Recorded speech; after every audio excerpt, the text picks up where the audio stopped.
Good morning students, welcome to my channel I am Sharma classes. आज हम लोग इस वीडियो के माध्यम से मैट्रिक बिहार बोर्ड परीक्षा 2023 के लिए सब्जेक्टिव प्रश्न को देखेंगे, जो हमारे विषय जीव विज्ञान से लिया गया फ्रेंड्स, और चैप्टर 5 हमारा पर्यावरण से लिया गया है। तो चलिए क्वेश्चन की तरफ चलते हैं। उससे पहले आप लोग वीडियो को लाइक कर दें, अपने दोस्तों को पास शेयर कर दें, और चैनल पे नए हैं या अभी तक आपने सब्सक्राइब नहीं किए हैं तो प्लीज़ चैनल को सब्सक्राइब करके बेल आइकन का बटन दबा दें, जिससे कि हमारा सारा वीडियो आप लोग को दिख सके। तो चलिए फ्रेंड्स चलते हैं क्वेश्चन की तरफ। क्वेश्चन दिया गया फ्रेंड्स, पर्यावरण किसे कहते हैं। इस प्रश्न का आंसर हो जाएगा आपका, किसी जीव के चारों ओर फैली हुई भौतिक या जैव कारकों से निर्मित दुनिया जिसमें वह निवास करता है तथा जिससे वह प्रभावित होता है, उसे उसका पर्यावरण या वातावरण कहा जाता है। उदाहरण के तौर पर पौधे, जानवर, किस्सा मनुष्य का पर्यावरण। जानवर किस्सा मनुष्य का पर्यावरण जैविक हिस्सा है, जिस धरती पर वह रहता है एवं फसल उपजाता है। जल जो वह पीता है एवं सिंचाई के लिए उपयोग में लाता है। हवा जो उसकी प्राण वायु है, ये उसके भौतिक वातावरण का भाग है। इसके अलावा वायुमंडलीय कारक जैसे सूरज की रोशनी, वर्षा, तापक्रम एवं नमी आदि भी भौतिक वातावरण के ही भाग हैं। नेक्स्ट प्रश्न है फ्रेंड्स सेकंड, वायु प्रदूषक के कारक कौन कौन हैं। तो इस प्रश्न का आंसर हो जाएगा आपका, ये VVI प्रश्न 2 नंबर में पूछ सकता है फ्रेंड्स।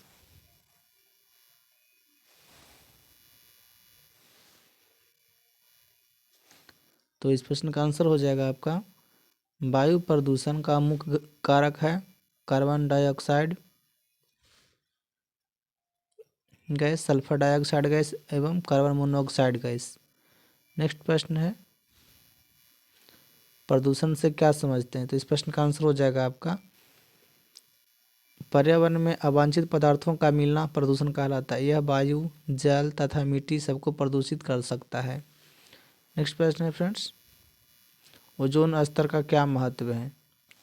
ये प्रश्न VVI है इस वर्ष के लिए, इसको याद रख लीजिएगा आप लोग। प्रश्न है, ओजोन स्तर का महत्व क्या है। तो इसका आंसर हो जाएगा आपका, ओजोन स्तर सूर्य के प्रकाश में स्थित हानिकारक पराबैंगनी किरणों का अवशोषण कर लेता है, जो मनुष्य में त्वचा कैंसर, मोतियाबिंद तथा अनेक प्रकार के उत्परिवर्तन को जन्म देती है। नेक्स्ट प्रश्न है फ्रेंड्स, उत्पादक से आप क्या समझते हैं। तो इस प्रश्न का आंसर हो जाएगा आपका, वैसे जीव जो अपना भोजन स्वयं बनाने की क्षमता रखते हैं उत्पादक कहलाते हैं। ऐसे जीव सूर्य के प्रकाश ऊर्जा को विकिरण ऊर्जा के रूप में ग्रहण कर क्लोरोफिल की उपस्थिति में रासायनिक स्थितिज ऊर्जा में परिवर्तित कर देते हैं, जो कार्बन यौगिक के रूप में हरे पौधों की उत्कों से संचित रहता है। जैसे हरे पौधे ये मिट्टी से प्रमुख तत्वों को अवशोषित करने में समर्थ है तथा साथ ही वायुमंडल में ऑक्सीजन और कार्बन डाइऑक्साइड के बीच संतुलन बनाए रखते हैं। नेक्स्ट प्रश्न है फ्रेंड्स, जैव अनिर्मलीकरण अपशिष्टों से पर्यावरण को क्या हानि पहुंचती है।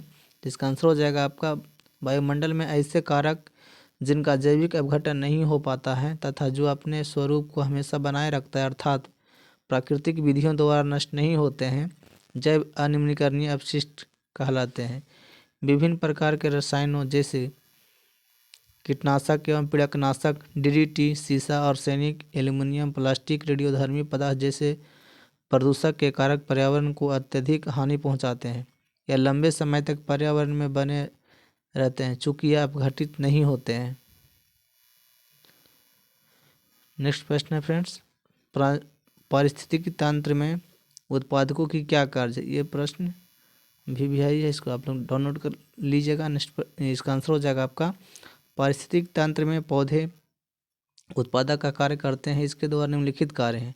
फर्स्ट है, किसी भी पारितंत्र में रहने वाले जीव की प्रकृति का निर्धारण हरे पौधों या उत्पादक के द्वारा होता है। दूसरा हो जाएगा, वायुमंडल में ऑक्सीजन और कार्बन डाइऑक्साइड के बीच का संतुलन हरे पौधों द्वारा ही होता है। और थर्ड हो जाएगा केवल हरे पौधे ही पारितंत्र के मूल ऊर्जा स्रोत और सौर ऊर्जा का प्रग्रहण कर सकते हैं।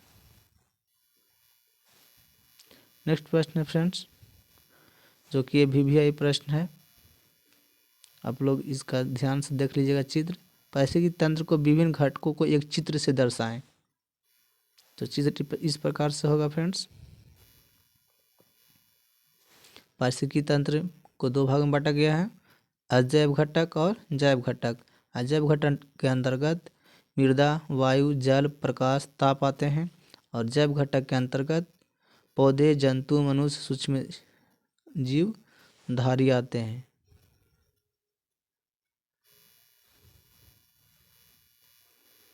नेक्स्ट प्रश्न है, कृत्रिम पारिस्थितिकी तंत्र का कोई दो उदाहरण दे। इसका आंसर हो जाएगा आपका कृत्रिम पारिस्थितिकी तंत्र के दो उदाहरण निम्नलिखित हैं। फर्स्ट फुलबाड़ी और दूसरा जल जीवशाला या एक्वेरियम। नेक्स्ट प्रश्न है फ्रेंड्स, मैदानी पारिस्थितिकी में उत्पादक एवं उच्च श्रेणी के उपभोक्ता का नाम बताएं। तो इसका आंसर हो जाएगा मैदानी पारिस्थितिकी के उत्पादक हरे घास होते हैं तथा बाज उच्चतम श्रेणी के उपभोक्ता हैं। नेक्स्ट प्रश्न है, जो कि VVI प्रश्न है, इसको याद रखिएगा आप लोग।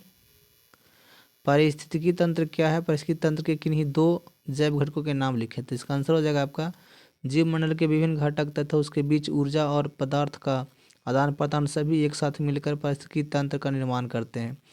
पारिस्थितिकी तंत्र के दो जैव घटक को के नाम पौधे और जंतु हैं। नेक्स्ट प्रश्न है फ्रेंड्स, पारिस्थितिकी दक्षता को परिभाषित करें। तो इसका आंसर हो जाएगा आपका किसी भी पारितंत्र में ऊर्जा का प्रवाह की दक्षता उसके भोज्य पदार्थ के सेवन तथा उसे जैव मात्रा में परिवर्तित करने की क्षमता पर निर्भर करता है, पारिस्थितिकी दक्षता कहलाता है। नेक्स्ट प्रश्न है फ्रेंड्स, पोषीय स्तर क्या है? एक आहार श्रृंखला का उदाहरण दीजिए। ये VVI प्रश्न है फ्रेंड्स, को याद रखिएगा। हो सकता है ये 5 नंबर के प्रश्न पूछ सकते हैं। तो इसका आंसर हो जाएगा आपका पारितंत्र के आहार श्रृंखला में क्रमबद्ध तरीके से कई जीव एक दूसरे से जुड़े रहते हैं। जिस पारितंत्र में आहार श्रृंखला का प्रत्येक चरण एक पोषीय स्तर को निरूपित करता है, पारिस्थितिकी तंत्र में 4, 5 या उससे भी अधिक पोषीय स्तर की संभावनाएं हो सकती है। इसे निम्न आहार श्रृंखला द्वारा समझा जा सकता है। पेड़, हिरन, बाघ। मतलब बाघ जो पेड़ है, पेड़ पर कौन निर्भर है? तो हिरन। हिरन पर कौन निर्भर रहता है? तो यानी कि बाघ निर्भर रहता है हिरन पर, हिरन रहता है पेड़ पर। तो यहाँ पेड़ पौधा प्रथम पोषीय स्तर है, हिरन द्वितीय पोषीय स्तर है तथा बाघ तृतीय एवं उच्चतम श्रेणी के पोषीय स्तर है। नेक्स्ट प्रश्न है फ्रेंड्स, यदि पीड़कनाशी अपघटित ना हो तो आहार श्रृंखला के विभिन्न पोषीय स्तर पर इसका क्या प्रभाव पड़ेगा? तो इसका आंसर होगा यदि पीड़कनाशी अपघटित ना हो तो यह फसलों में संचित होना शुरू होगा।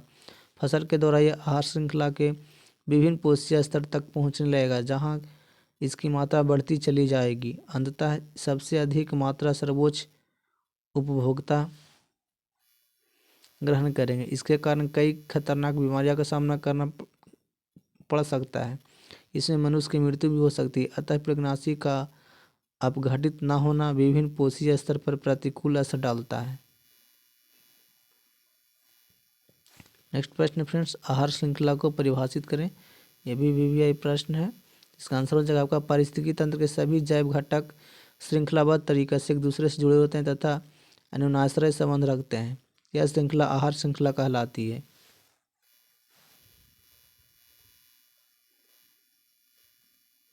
जैसे में सौर ऊर्जा उत्पादक, प्राथमिक, द्वितीयक, उपभोक्ता। जिस सौर ऊर्जा हो गया सूर्य, पेड़ पौधे, हिरन, बाघ, जैसे कि पिछले प्रश्न में भी हमने समझाए थे। नेक्स्ट प्रश्न है फ्रेंड्स, ये भी VVI प्रश्न है। आहार जल से क्या समझते हैं? तो इसका आंसर हो जाएगा आपका पारिस्थितिकी तंत्र में सामान्यतः एक साथ कई आहार श्रृंखलाएं हमेशा सीधा न होकर एक दूसरे से आड़े तिरछे जुड़कर एक जाल जैसी संरचना बनाती है। किसी भी पारितंत्र में आहार श्रृंखला का यह जाल आहार जाल कहलाता है।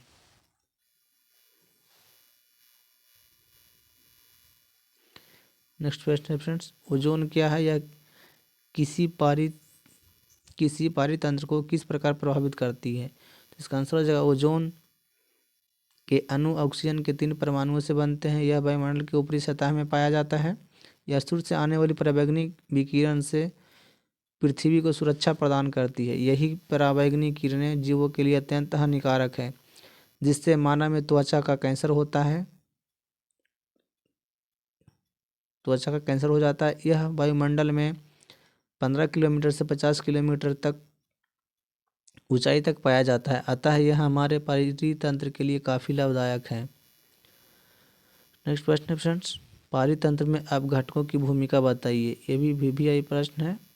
इसका आंसर हो जाएगा आपका पारितंत्र में कुछ सूक्ष्मजीव जैसे बैक्टीरिया, कवक एवं प्रोटोजोआ पाए जाते हैं। ये सूक्ष्मजीव पौधे एवं जंतुओं के मृत शरीर एवं व्यायाम पदार्थों का अपघटन करते हैं, अतः ये अपघटक कहलाते हैं। ऐसे जीव पौधे एवं जंतुओं के मृत शरीर एवं वर्ण पदार्थ में उपस्थित जटिल कार्बनिक पदार्थों को अकार्बनिक तत्वों में विघटित कर देते हैं। इस अकार्बनिक पदार्थों को पौधे पुनः मिट्टी से ग्रहण करते हैं और वृद्धि करते हैं, अतः पारितंत्र में अपघटक की बहुत महत्वपूर्ण भूमिका होती है। नेक्स्ट प्रश्न है, निचले पोषीय स्तर पर सामान्यतः ऊपरी पोषीय स्तर की तुलना में जीवों की संख्या अधिक क्यों रहती है? तो इसका आंसर हो जाएगा आपका सामान्यतः उच्च पोषीय स्तर के जीवों को अपनी आवश्यकताओं की आपूर्ति के लिए ज़्यादा मात्रा में खाद्य पदार्थों की जरूरत होती है, अतः निचले पोषीय स्तर पर जीवों की संख्या अधिक होती है। अगर विभिन्न पोषीय स्तर के जीवों की संख्या का अवलोकन किया जाए तो एक पिरामिड के सदृश आकृति बनती है। नेक्स्ट प्रश्न, उपभोक्ता से क्या समझते हैं? प्राथमिक तथा द्वितीयक उपभोक्ता का उदाहरण दें। इसका आंसर हो जाएगा ऐसे जीव जो अपने पोषण के लिए पूर्ण रूप से उत्पादकों पर निर्भर रहते हैं, उपभोक्ता कहलाते हैं। सभी जंतु उपभोक्ता की श्रेणी में आते हैं। गाय भैंस प्राथमिक उपभोक्ता एवं शेर बाघ द्वितीयक उपभोक्ता के उदाहरण है।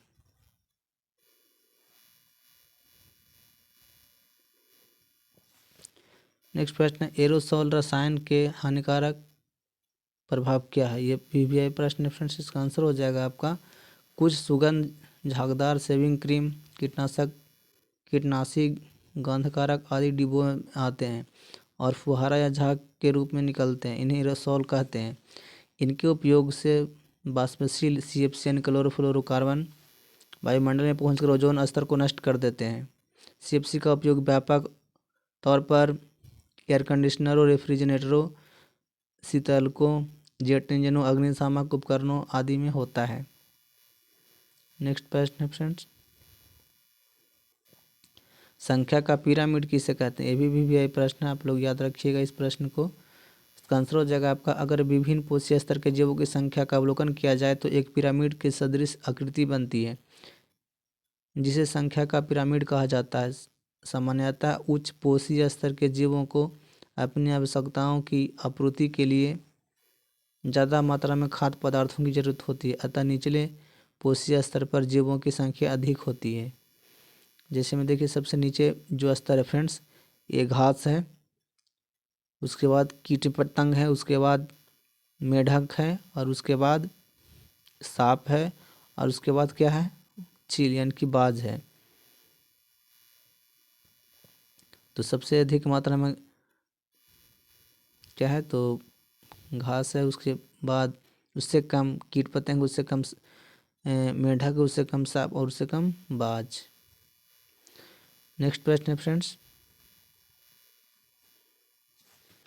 ऐसे 2 तरीके बताइए जिनसे अजैव निम्नीकरणीय पदार्थ पर्यावरण को प्रभावित करते हैं। तो इसका पहला आंसर हो जाएगा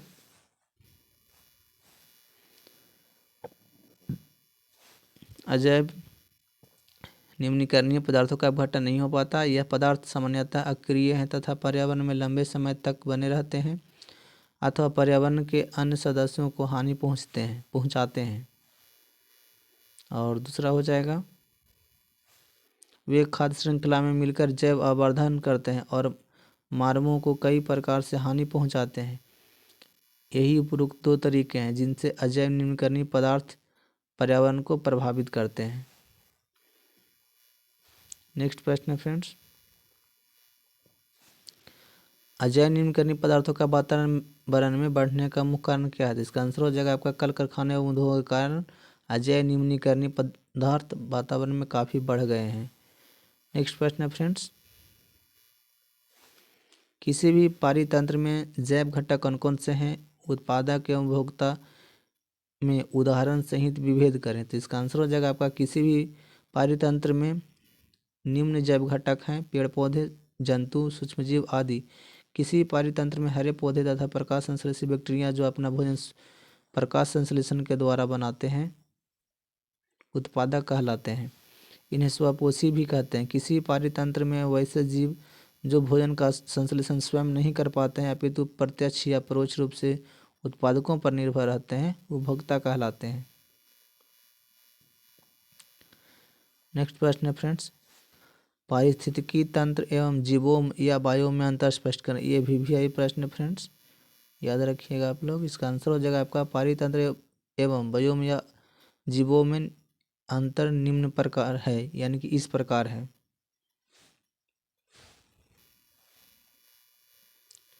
एक तरफ पारिस्थितिकी तंत्र लिख देंगे फ्रेंड्स, एक तरफ जीवोम या बायोम। तो पारिस्थितिकी तंत्र में हो जाए कि यह जैव जगत की स्वयं धारी इकाई है और ये जो बायोम या जीवोम है यह बहुत से पारिस्थितिकी तंत्रों का समूह है।